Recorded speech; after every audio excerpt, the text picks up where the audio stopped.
You know what it's like, don't you? You're watching a TV program and suddenly you're watching it and think, oh, yeah, oh gosh, I know who this is. And that's exactly what happened to me when I was watching Batman the other day. Yes, I know. These are the things you do to switch off. Trust me, Batman is brilliant. The original, as many people know who watch this show on a regular basis. You know, you can't be Adam West, Burt Ward, and all the rest of the gang, can you? Just a great, fun series. And I'd forgotten that Milton Berle was also a guest star in that 20th Century Fox mega show. Now, I met Milton Berle, and I have to tell you, I didn't realise it was him. Let me explain. Hi, morning. Good to see you today as ever, and thank you so much for joining me. And yet, you know, when you're talking about Hollywood legends, you do think of these people, don't you? Milton Berle, to me, was a person that I've read about when I was a very young kid in the world of entertainment. You know, he was up there with a little bit like, you know, if you like, how a Huey Green over here in the United Kingdom. You know, he was the sort of king of everything. Everybody knew Uncle Milt, you know. And I was lucky to, first of all, to actually meet a celebrity who became a good friend, the brilliant English singer and actor Frankie Vaughan. And he had worked with Milton, amazingly, on the Marilyn Monroe film Let's Make Love, all the way back in 1960. And, you know, we were chatting about all sorts of people, and he basically said that Milton Berle was one of the cleverest men he'd ever known in show business, because what he'd done was sort of, you know, straddle across every single facet, radio, vaudeville, as we call variety, and many other things. And I said, well, what was the appeal of him? And he said, well, the bottom line really was he was just the everyman that everybody knew in America, and that's the reason why so many people tuned in. Now, for many Americans who watch this show, you will remember the Milton Berle show, which was sponsored by Texaco for a colossal amount of money when you think about it, but they believed in his star power. But Milton had a very checkered career. Now, as I say, I was lucky enough to meet Milton Berle many years ago now, and what was fascinating about it was the fact that, I know it sounds rude, I didn't realise it was him. You see, he was, shall we say, progressing at the time in age. We all are, aren't we, you know? And it was a very early morning while I was working for a US TV breakfast show.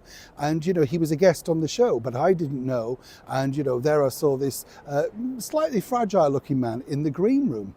We chatted away. I said, good morning, did you want anything? No, he was incredibly polite, but he had a power about him. I know that sounds strange saying that, but even though he was like, you know, sort of elderly at that point, there was something about him that I thought, wow, you know.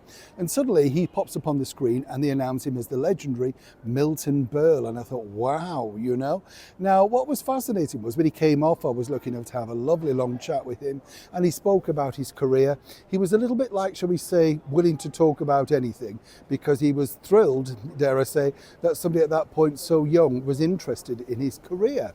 A few years later, I didn't realise this, you know, but a few years later I was interviewing and became good friends with the actor Will Smith.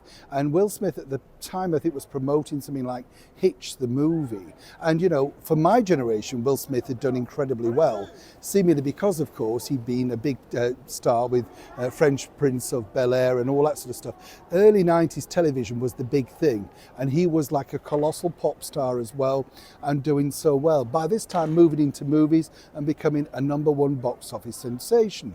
I'd forgotten also, when we were talking about the early days of Fresh Prince of Bel-Air, well, what was it like?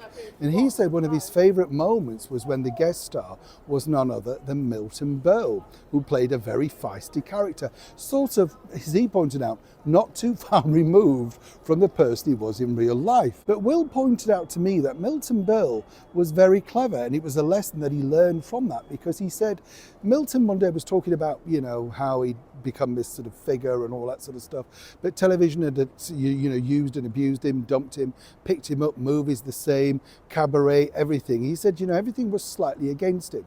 He said, but then there was this magic light bulb moment when he said, you know what I made the most money on?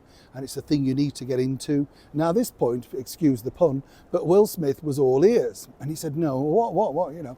He said, merchandise. And apparently, according to him, Milton Berle made more money from things like the Milton Berle badges, Uncle Milt, annuals, colouring books, painting sets, you name it. He managed to put his name to so many different things, which when you check online today have become collector's items. And it's strange, isn't it? Because I know we often say this on the show, but you think, oh, this is just a modern day phenomenon. You know, people talk about that in that, you know, sort of prefix. But no, Milton Berle and many others were doing this long before we knew about influencing and stuff like that. And Will Smith said that he was still very much together, still very powerful, and didn't really stick to the script. But as he pointed out, what he offered in return was actually far better than the script. And he said you couldn't really knock it because he'd been around so long, knew the rudiments of television comedy, and knew exactly what the audience wanted. When it came to the live performance, you know, in front of the audience after doing the rehearsals, he said he literally stole the show. When he walked on, there was a standing ovation. That was the love of Milton Berle. I wanted to share that with you because, you know, as I said, you look back at certain things and think, gosh, I forgot about that. And that was all triggered by simply watching Batman. Were you a Milton fan? Did you watch him? More importantly, did you contribute to the money making that was his merchandise? As ever, please let me know and like and share. Neil Sean in the very heart of London.